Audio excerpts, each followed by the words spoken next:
Module 162. This module is also related with the corporation and the global production system, where we are talking about the structure of the global production. ہم نے previously territorial concentration کے اوپر بات کی اور sectoral concentration کے اوپر بات کی. تو تھرڈ ایلیمنٹ جو ہے وہ کارپوریٹ کنسنٹریشن ہے. اب کارپوریٹ کنسنٹریشن بیسیکلی ریفلیکٹس کہ کس طرح ڈفرنٹ کارپوریشنز جو ہیں وہ بھی کنسنٹریٹ کر گئیں ڈفرنٹ جیوگرافیکل لوکیشنز کے اوپر with reference to different economies of the world. جہاں جہاں ان کو زیادہ سوٹ کیا وہاں وہ زیادہ کنسنٹریٹ کر گئی. تو few corporation owns minute fraction of global production but dramatic control over global output. اب یہ بڑی امپورٹنٹ چیز ہے کہ ریسورسز تھوڑے ہیں یا پروڈکشن تھوڑی وہ کر رہے ہیں، لیکن آؤٹ پٹ جو فلو ہے اس کے اوپر ان کا کنٹرول بہت زیادہ اسٹرانگ ہے. اگر آپ دیکھیں 1979 میں General Motors and Ford jointly 37% world motor vehicle کا جو ہے وہ پروڈکشن کرتی تھی، آن کرتی تھی اور آؤٹ پٹ کنٹرول کرتی تھی. اور صرف 6 فرم اگر ان کے اندر مزید ایڈ کر دی جائیں تو یہ control 75% of the total out put تک اسپینڈ کر جاتا تھا. یعنی صرف 6+2 8 فرمز جو ہیں وہ 75% آف موٹر وہیکلز جو ہیں اس کی پروڈکشن کو، اس کی سیل کو، اس کی ڈسٹریبیوشن، ساری چیزوں کو مینج کر رہی تھی. بہت زیادہ ہیوج کنسنٹریشن تھی. 1980s میں 7 major oil transnational corporations 43% of the crude oil in the west control کر رہی تھی، جو کہ ایک بہت بڑا بگ چنک ہے جو کہ صرف 7 major oil transnational corporation control کر رہی تھی. اب یہاں پہ جو چیز ہوتی ہے وہ یہ ہے کہ جو pursuit of profit and pursuit of growth یہ جو ہے آئیڈینٹیکل نہیں ہے. مطلب پہلے یہ سمجھا جاتا تھا کہ pursuit of profit is the pursuit of growth, کہ جب آپ پروفٹ موٹیو کے لیے کام کریں گے companies, firms, industries, businessmen, تو اس کے نتیجے میں گروتھ ہوتی جائے گی، کیونکہ وہ زیادہ آؤٹ پٹ پروڈیوس کریں گے، زیادہ امپلائمنٹ جنریٹ کریں گے. آؤٹ پٹ امپلائمنٹ جنریٹ ہونے کے نتیجے میں ریسورس فلنس، کیپیسٹی بلڈنگ زیادہ ہوتی جائے گی اور بزنس ایکسپینڈ کرتا جائے گا اور پراسپیرٹی ہوتی جائے گی. ویرائٹی آف گڈس اویلیبل ہوں گی، variety of new skills and variety of new type of jobs generate ہوں گی. تو یہ پروسیس، گروتھ کا پروسیس سٹارٹ ہو جائے گا. نئی اکانومی جو ہے وہ مزید ایکسپینڈ کرے گی. لیکن پرسوٹ آف پروفٹ جو تھا وہ ڈیویٹ کر گیا گروتھ سے، کیونکہ بہت سارا جو ڈیولپمنٹ ہے وہ کمپرومائز ہوتی گئی، لیکن جو پروفٹ ہے وہ کمپرومائز نہیں ہوا. اب اکانومیز آف اسکیل اور اکانومیز آف اسکوپ جو ہیں یہ دونوں اپنا امپورٹنٹ رول پلے کر رہی تھی، جن کی بیسس کے اوپر ایکسپلوٹیشن بہت زیادہ ہو رہی تھی ریسورسز کی اور بینیفٹ بہت زیادہ جنریٹ کر رہی تھی یہ انڈسٹریلائز کنٹریز. اس میں کیا ہوتا ہے کہ ایکسپیل کر دیتی ہیں اسمال کو اینڈ امپاور کرتی ہیں لارج فرمز کو جو اکانومیز آف اسکیل ہے، کیونکہ اس کے نتیجے میں پھر وہ ایکوزیشن اور مرجر سٹارٹ کر دیتے ہیں. ایک بڑی کمپنی جس طرح ہم کہتے ہوتے ہیں کہ بڑی فش چھوٹی فش کو کھا جاتی ہے، تو یہ بالکل وہی والا سچویشن ہے کہ ایک بڑی کمپنی ایک چھوٹی کمپنی کو کیپچر کر جاتی تھی، مرج کر دیتی تھی یا ایکوائر کر لیتی تھی. اس کی وجہ یہ ہوتی تھی کہ وہ اکانومیز آف اسکیل پہ پروڈکشن دیتی تھی، اس کی کاسٹ بہت لو ہو جاتی تھی. اب اگر یہ کوئی کمپیوٹر پروڈیوس کرنے والی فرم ہے اور وہ ایک کمپیوٹر جو ہے اسٹینڈرڈ کمپیوٹر وہ 1 لاکھ روپے کا بنا سکتی ہے، اس کی پروڈکشن کاسٹ ہے، اور جبکہ دوسری کمپنیاں وہی کمپیوٹر اسی اسٹینڈرڈ کا 125، 130، 140، 1,40,000 تک بناتی ہیں. تو وہ اپنی اکانومیز آف اسکیل کی وجہ سے چونکہ اس کی کاسٹ 1 لاکھ پڑے گی تو 1 لاکھ پہ 1,08,000، 10,000، 15,000 پہ بھی سیل کر دے گی، تو پروفٹ بھی جنریٹ کر لے گی اور ان کمپنیز کو مارکیٹ سے آؤٹ بھی کر دے گی.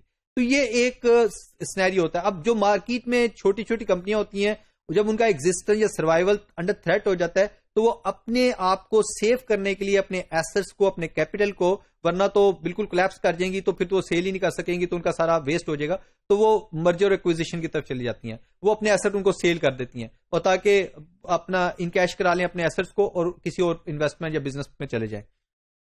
دوسری طرف جو اکانومیز آف اسکوپ ہے وہ بھی ان کو انجوائے کرتی ہیں، کیونکہ ہوتا ہی ہے کہ ایک فرم جب ایک پروڈکشن اسکیل میں بڑے کارپوریٹ بن جاتی ہے یا ایک بڑے اسکیل پہ چلی جاتی ہے تو اس کے پاس پاسبلٹیز بڑھ جاتی ہیں کہ وہ ڈفرنٹ قسم کی ڈائیورسیفائڈ پروڈکٹ جو کہ ایک دوسرے سے ملتی جلتی ہیں، یا کسی ایک کا را مٹیریل کسی دوسری پروڈکٹ کے لیے انٹرمیڈیٹ گڈ ہو سکتا ہے، یا کسی دوسری پروڈکٹ کا انٹرمیڈیٹ گڈ کسی دوسری فرم کے لیے فائنل گڈ کو کمپلیمنٹ کرتا ہے. یہ اس طرح کی جو ہے نا پروڈکشن سینیریو ڈیولپ کر لیتے ہیں جس سے وہ اکانومیز آف اسکوپ انجوائے کرتے ہیں. اب اکانومی آف اسکوپ میں کیا ہوتا ہے کہ اگر 2 فرم ڈفرنٹ ایکس اور وائی فرم الگ الگ پروڈکشن دیں گی کسی پروڈکٹ کی تو ان کی کاسٹ زیادہ ہوگی کہ اگر وہی پروڈکشن ایک جوائنٹلی اور دونوں فرم مل کے دیتی ہیں تو اس کی پروڈکشن کاسٹ نیچے چلی جائے گی. تو یہ چیزیں جو ہوتی ہے ایفیشنسی چیز ہو جاتی ہے کہ جب آپ ڈفرنٹ سیگمنٹ میں پروڈکشن پروسیس ہو رہا ہو آپ اس کو ایک ہی روف کے نیچے لے آئیں. تو جس طرح ایک فرم ہے وہ اپنی ڈیولپ کرتی ہے، گرو کرتی ہے، تو اس نے اپنی پورا جو ایچ آر ڈپارٹمنٹ ہے وہ اسٹیبلش کر لیا. اب وہ فرم ٹرانسپورٹیشن میں چلی جاتی ہے، ایجوکیشن میں چلی جاتی ہے، لیکن وہی ایچ آر ڈپارٹمنٹ جو ہے اب اس کو فیسیلیٹیٹ کر رہا ہے ٹرانسپورٹیشن میں بھی، وہی فیسیلیٹیٹ کر رہا ہے اس کو ایجوکیشن میں بھی، یا کسی اور سیکٹر میں وہ ایکسپینڈ کر رہی ہے. تو اس کے نتیجے میں کیا ہو رہا ہے کہ اس کو ایکسٹرا ایچ آر ڈپارٹمنٹ نہیں بنانے پڑے اور ایکسٹرا برڈن نہیں پڑا، تو وہ اس کو اکانومیز آف اسکوپ کی طرح انجوائے کرے گی. تو اس چیز نے کیا کیا کہ کاسٹ، ٹرانزیکشن کاسٹ کم کر دی، اور اس کے علاوہ بہت ساری جو ایکٹیویٹیز تھی سیپریٹ ہوتی تھی ان کو انٹیگریٹ کرنے میں ہیلپ کی، اور ملٹی پروڈکٹ اور ڈائیورسفائڈ پروڈکٹ کہہ لیں یا ڈائیورسفائڈ فنکشنز جو تھے فرمز کے، وہ ایک سنگل یونٹ کی فارم میں آ گئے. پھر ایک سینیریو یہ ہوا کہ کارپوریٹ ڈی کنسنٹریشن بھی شروع ہو گئی، یعنی پہلے کارپوریٹ کنسنٹریشن چلتی رہی اور پھر ڈی کنسنٹریشن، لیکن ڈی کنسنٹریشن والا پارٹ تھوڑا لیٹ آیا. پہلی چیز یہ ہوئی کہ فرم کی کمپیٹیٹیونیس جو ہے وہ آبزرو کی گئی کہ وہ فنکشن ہے ٹیکنالوجی کا سفسٹیکیشن کا، کہ جتنی زیادہ سفسٹیکیٹڈ ٹیکنالوجی ہوگی اتنی اس کی کمپیٹیٹیونیس زیادہ ہوگی.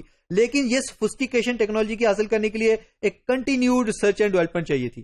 اب جو کنٹینیوڈ ریسرچ اینڈ ڈیولپمنٹ ہے اس کے لیے ضروری تھا کہ پروفٹ آپ کے سسٹینیبلی لارج ہوں. لارج سسٹینیبل پروفٹ انشور ہوتے تھے اگر آپ کنسسٹنٹلی سیل والیوم انکریز کرتے جا رہے ہیں. اور کنسسٹنٹلی سیل والیوم کو رائز کرنے کے لیے ضروری تھا کہ آپ ہیوی ایڈورٹائزمنٹ کریں اور اپنے برانڈ کے امیج کو مزید زیادہ لوگوں کے درمیان زیادہ اسٹرانگ کریں، اور اس کے علاوہ نئی مارکیٹس کے اندر اس کو اسٹیبلش کریں. تو یہ چیزیں الٹیمیٹلی کس طرف لے گئیں؟ ایک لارج فرم کی طرف لے گئیں کہ بڑی فرم ہی یہ چیز مینج کر سکتی تھی، بڑی فرم ہی اپنے برانڈ امیج کو اور ہیوی ایڈورٹائزمنٹ کر سکتی تھی، وہی انشور کر سکتی تھی لارج سیل والیوم کو، وہی اپنے پروفٹ کو انشور کرتی تھی لارج لیول کے اوپر، وہی کنٹینیو کر سکتی تھی ریسرچ اینڈ ڈیولپمنٹ کو، اور اس کے نتیجے میں وہ ایک سوفسٹیکیٹڈ ٹیکنالوجی ڈیولپ کر کے اپنے آپ کو مزید کمپیٹیٹو بنا لیتی تھی. اب یہ سارا پروسیس جو تھا نا تب بھی پاسبل تھا جب بڑی فرم ہو. تو یہ اس لیے بڑی فرم کی سروائیول جو ہے یا ایگزسٹنس یا سسٹینیبلٹی بڑھ گئی ایز کمپیئر ٹو چھوٹی فرم. دوسری طرف انہوں نے ایک بیریئر بھی جنریٹ کر دیا انٹری کے لیے، کیونکہ کچھ ڈومینیٹ کر رہی تھی تو انہوں نے اولیگوپلی بہیویئر بنا لیا. جس طرح اوپیک بڑی سمپل ایگزامپل ہے، oil producing and exporting countries, انہوں نے ایک اولیگوپلسٹک بہیویئر بنایا ہوا، نئی فرم جو ہے اس کے اندر انٹر ہونا ان کے لیے مشکل ہوتا ہے. یو ایس اے جو ہے وہ کیپٹلسٹ مارکیٹ نے، جو یو ایس اے کی کیپٹلسٹ مارکیٹ ہے، اس نے یہ ساری سینیریو کاسٹ کیا تھا. جرمنی جو ہوتا ہے چونکہ وہاں پہ گورنمنٹ جو انٹینشنلی چاہتی تھی کہ کیچ اپ کر جائے وہ ڈیولپمنٹ پروسیس کو، تو وہاں پہ انٹینشنلی گورنمنٹ نے یہ سارا سینیریو کریٹ کیا اور مرجر ایکوزیشن جو ہیں ان کو پروموٹ کیا یا بگ کارپوریشن کو پروموٹ کیا. مرجر جو ہوتے ہیں وہ امیلگمیشن کر دیتے ہیں فرمز کی، اور ایکوزیشن جو ہوتی ہے وہ یوزلی ٹیک اوور ہوتی ہے. اب یہ ایک بوم آیا یو ایس میں 1899 میں، یہ بوم آیا تھا. دوسرا بوم آیا 1929 میں، اور تیسرا جو بوم آیا 1968 میں. جو تین بوم آئے تھے، پہلے بوم میں 1989 میں نیشن وائڈ ریلوے، ٹیلی گراف اور ٹیلی فون جو ہے وہ ڈیولپ ہوا. اس نے یہ کاسٹ کیا بوم مرجرز اور ایکوزیشن کا، اور بڑی بڑی کمپنیز بنی شروع ہو گئیں. پھر 1929 میں آٹو موبائلز اور ریڈیوز، کیونکہ اس میں بہت زیادہ گروتھ ہوئی، اس نے یہ سرچ دوبارہ کیا، اور ایک بار پھر دوبارہ بڑی بڑی کارپوریشنز جو ہیں وہ مزید ایکسپینڈ ہونی شروع ہو گئی، ان کا کنٹرول بڑھ گیا. 1968 میں مینجمنٹ انفارمیشن سسٹم جو کمپیوٹر بیسڈ مینجمنٹ سسٹم ہے وہ اسٹیبلش کر گیا، اس نے یہ نیا سرچ دیا. اور آپ دیکھیں پہلے دو میں لیول تقریباً سیم تھا، لیکن تیسرے میں لیول جو ہے بہت شوٹ اپ کر گیا. تو یہ رائز گروتھ بہت زیادہ ایکسپینشن جو ہوئی یہ کمپیوٹرائز ٹیکنالوجی کی وجہ سے تھی، کیونکہ کمپیوٹر نے اور جو ڈیجیٹل ٹیکنالوجی ہے اس نے انہینسمنٹ کر دی پروڈکٹیو کیپیسٹی میں، اس نے انہینسمنٹ کر دی مینجمنٹ میں، اس نے انہینسمنٹ کر دی ایفیشنسی کو انشور کرنے میں، کوالٹی ایشورنس میں، بہت سارے ڈائریکشن میں اس نے امپروومنٹ کر دی. تو اس وجہ سے اب سب کانٹریکٹ، اس کے بعد یہ ڈی کنسنٹریشن کا جو پروسیس ہے نا یہ تھوڑا سا سٹارٹ ہوا، اور فرمز چونکہ اتنی زیادہ بڑھ گئیں، اتنے بڑے سائز ہو گئے کہ ان کو سپروائز کرنا مشکل ہو گیا. تو پھر وہاں پر سب کانٹریکٹنگ جو ہے وہ ڈی کنسنٹریشن کی فارم میں آنا شروع ہوگی، اور یہ 1970s کے بعد اپنی ایفیشنسی انشور کرنے کے لیے فرمز نے ڈی کنسنٹریشن کرنی شروع کر دی in form of subcontracting. اب آپ یہ تھوڑا سا ایک ٹیبل ہے صرف آپ کو جنرل انفارمیشن دینے کے لیے کہ کس طرح یہ ایکوزیشن ہوئی ہے، کن کن کمپنیز نے کی ہے.